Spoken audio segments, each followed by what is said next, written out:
In the summer of 1816, we visited Switzerland and became the neighbors of Lord Byron. At first, we spent our pleasant hours on the lake, or wandering on its shore, and Lord Byron, who was writing the third canto of Childe Harold, was the only one among us who put his thoughts through paper.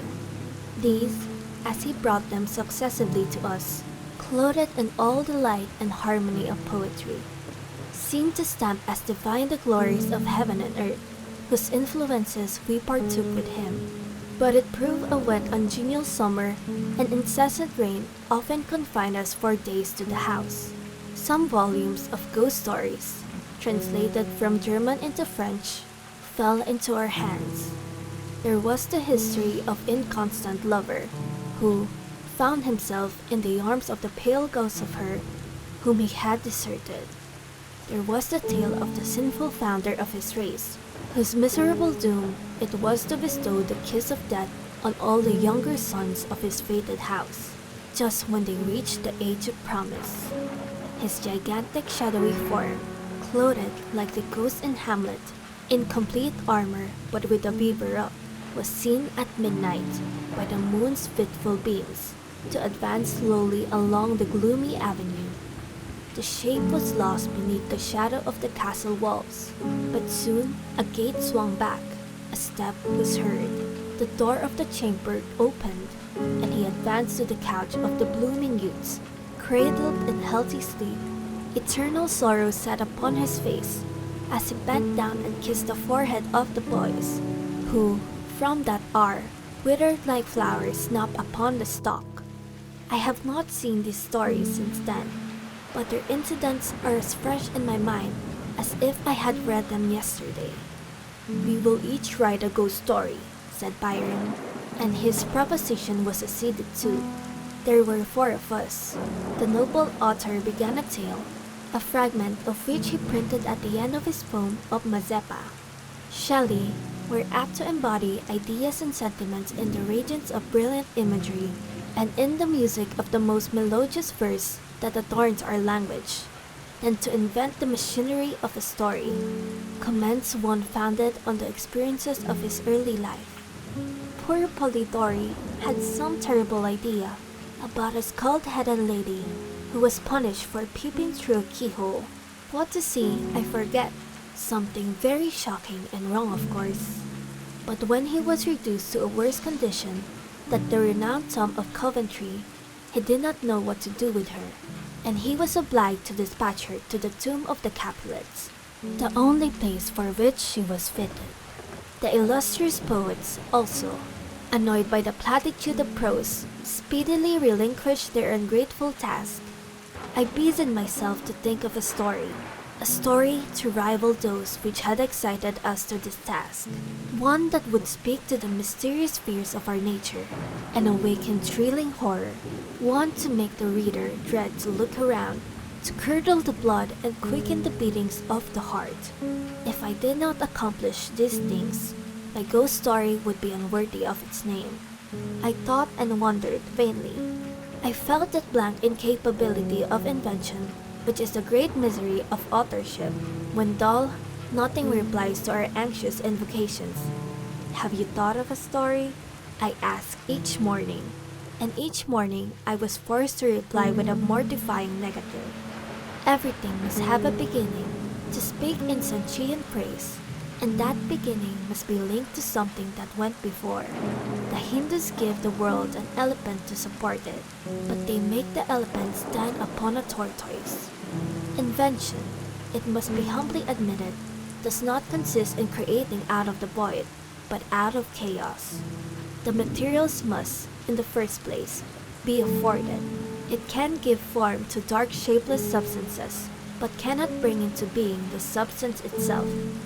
In all matters of discovery and invention, even of those that appertain to the imagination, we are continually reminded of the story of Columbus and his egg.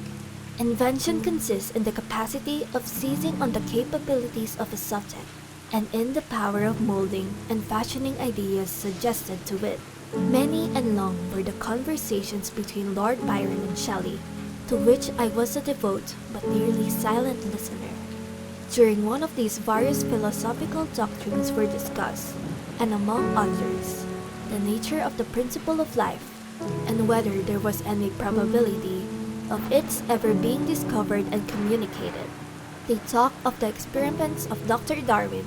I speak not of what the doctor really did, or said that he did, but as more to my purpose, of what was then spoken of as having been done by him, who preserved a piece of vermicelli in a glass case, till by extraordinary means it began to move with voluntary motion. Not thus, after all, would life be given. Perhaps a corpse would be reanimated. Galvanism had given token of such things. Perhaps the component parts of a creature might be manufactured, brought together, and endued with vital warmth. Night waned upon this talk, and even the witching hour had gone by before we retired to rest. When I placed my head upon my pillow, I did not sleep, nor could I be said to think. My imagination, unbidden, possessed and guided me, gifting the successive images that arose in my mind with a vividness far beyond the usual bounds of reverie. I saw, with shut eyes, but acute mental vision. I saw the pale student of unhallowed arts kneeling beside the thing he had put together. I saw the hideous phantasm of a man stretch out, and then, on the working of some powerful engine, show signs of life, and stir with an uneasy half-vital motion. Frightful must it be, for supremely frightful would be the effect of any human endeavor to mock the stupendous mechanism of the Creator of the world. His success would terrify the artist. He would rush away from his odious handiwork, horror-stricken. He would hope that, left to itself, the slight spark which he had communicated would fade, that this thing which had received such imperfect animation would subside into dead matter, and he might sleep in the belief that the silence of the grave would quench forever the transient existence of the hideous corpse which he had looked upon as the cradle of life. He sleeps, but he is awakened. He opens his eyes. Behold, the horrid thing stands at his bedside, opening his curtains, and looking on him with yellow, watery, but speculative eyes. The idea so possessed my mind that a thrill of fear ran through me, and I wished to exchange the ghastly image of my fancy for the realities around. I see them still, the very room, the dark parquet, the closed shutters, with the moonlight struggling through, and the sense I had that the glassy lake and white high Alps were beyond. I could not so easily get rid of my hideous phantom. Still, it haunted me. I must try to think of something else. I recurred to my ghost story. My tiresome, unlucky ghost story. Oh, if I could only contrive one which would frighten my reader, as I myself had been frightened that night. Swift as light and as stirring was the idea that broke in upon me. I have found it! What terrified me will terrify others. And I need only describe the spectre which had haunted my midnight pillow. On the morrow I announced that I had thought of a story. I began that day with the words. It was on a dreary night of November, making only a transcript of the grim terrors of my waking dream. At first, I thought of but a few pages of a short tale, but Shelley urged me to develop the idea at greater length.